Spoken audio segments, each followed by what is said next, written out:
कहानी है रामपुर गांव की, जहां के मर्द महिलाओं को हमेशा नीचा दिखाने की कोशिश में रहते। अरे अभी तक खाना नहीं आया क्या? मुझे एक और शादी करने की जरूरत है। नहीं जी नहीं, ऐसा मत करना, वरना मैं कहाँ जाऊंगी। खाना लेकर मैं अभी आई जी। गांव की पंचायत में भी फैसले हमेशा औरतों के खिलाफ ही रहते। मैं जो फैसला सुनाता हूँ वो भगवान की आज्ञा होती है। इस लड़के ने अपने मन से शादी करके अच्छा नहीं किया।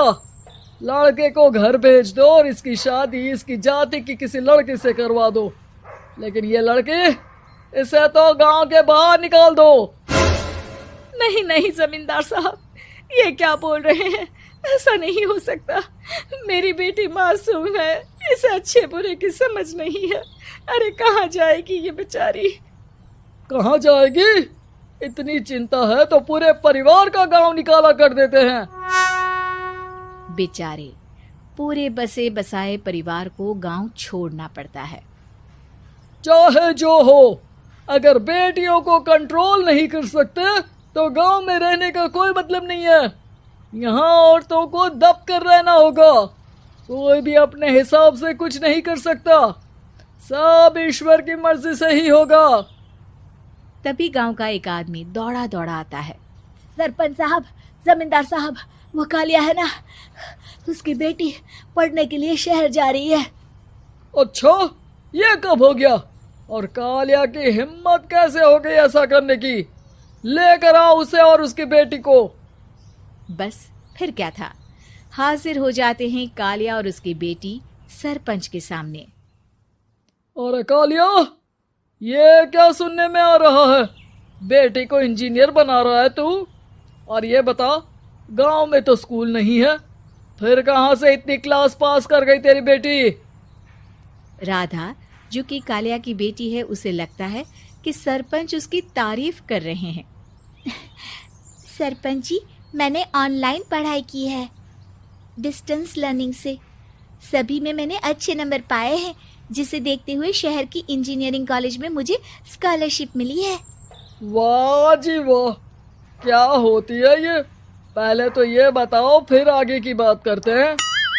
पूरा गांव राधा की बात सुन रहा था और राधा बोलती जा रही थी। तो ऐसे मैं फ्री में एक अच्छी शिक्षा लेकर गांव में जो कुछ परेशानियां हैं, जैसे बिजली, पानी और इंटरनेट जैसी समस्याओं के लिए काम करूंगी। मैं गांव को शहर से जोड़ने के लिए पुल का निर्माण करवाने का प्रस्ताव रखूंगी। मुझे पूरी उम्मीद है कि जल्द ही हमारा गांव भी तरक्की की राह पर चल पड़ेगा। राधा की बात सुनकर सारे गांव वाले ताली बजाने लगते हैं। सरपंच को समझ नहीं आता कि वो क्या करे। चुप रह नादान लड़की, गांव के खिलाफ जाने के लिए तुझे गांव से बेदखल कर दिया जाएगा, वो भी पूरे परिवार के साथ। और हाँ, अगर ठीक से गांव में रहना चाहती है तो ये पढ़ाई लिखाई छोड़ दे। हम तेरे लिए गांव का कोई होनहार लड़का देखेंगे।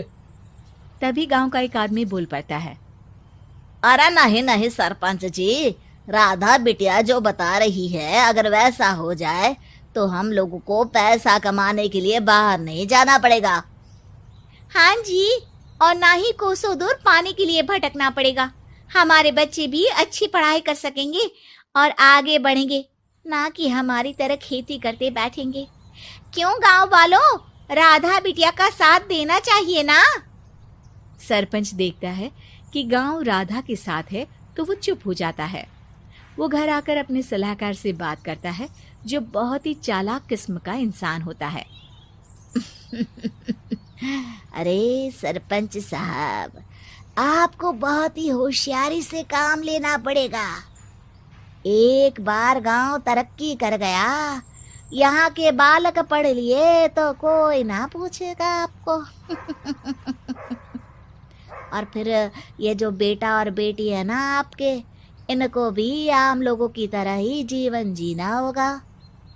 हाँ, लेकिन करे तो क्या करे? वो ना आप मुझ पर छोड़ दीजिए, बस मैं जैसा बोलूं करते जाइए।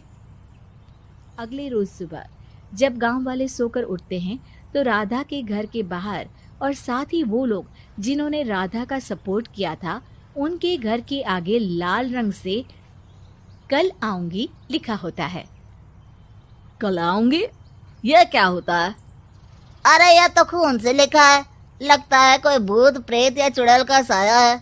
चलो सरपंच जी के पास चलते हैं। सभी सरपंच के पास जाकर उसे सारी बात बताते हैं। अरे ये तो बड़ी मुश्किल की बात है। चलो मैं एक बाबा को जानता हूँ, उन्हें बुला लेता हूँ। सरपंच बाबा को लेकर गांव के घर के बाहर जाता है।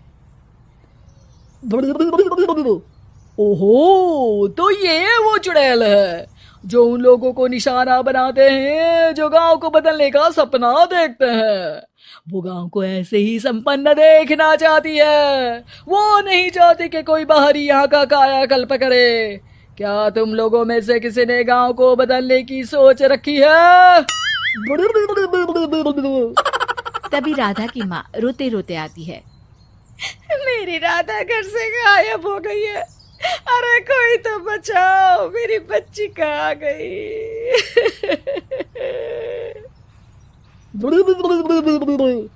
ले गई वो चुड़ैल, तेरी बच्ची को ले गई।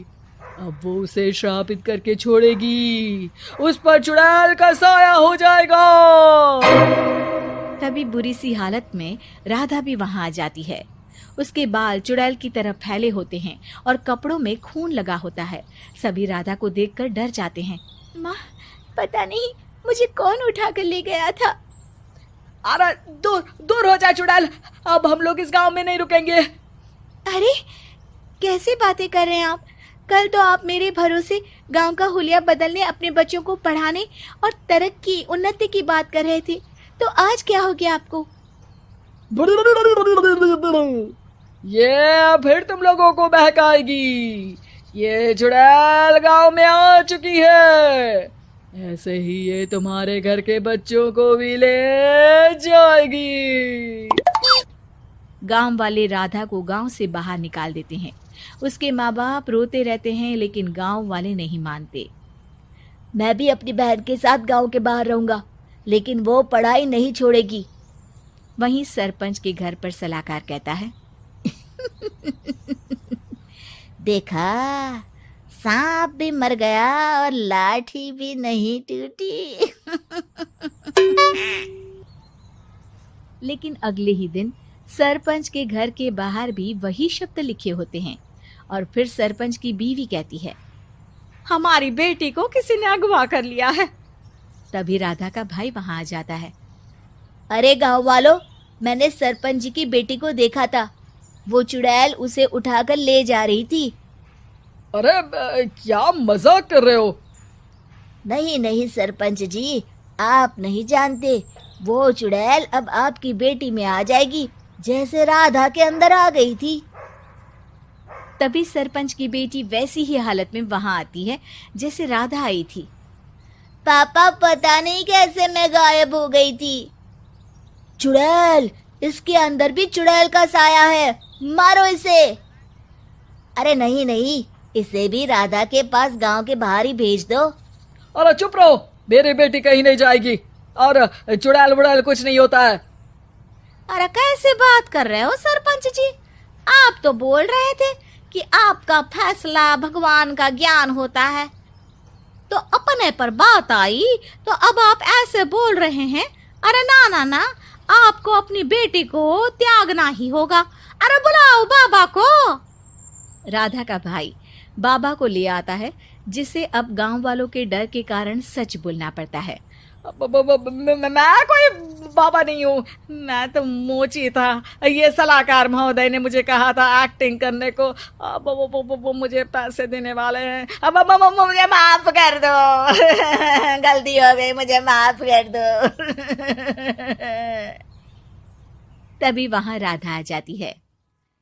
देखा सरपंच जी, जब गांव के बच्चे साक्षर होंगे तो आप जैसे लोगों की चालाकी नहीं चलेगी।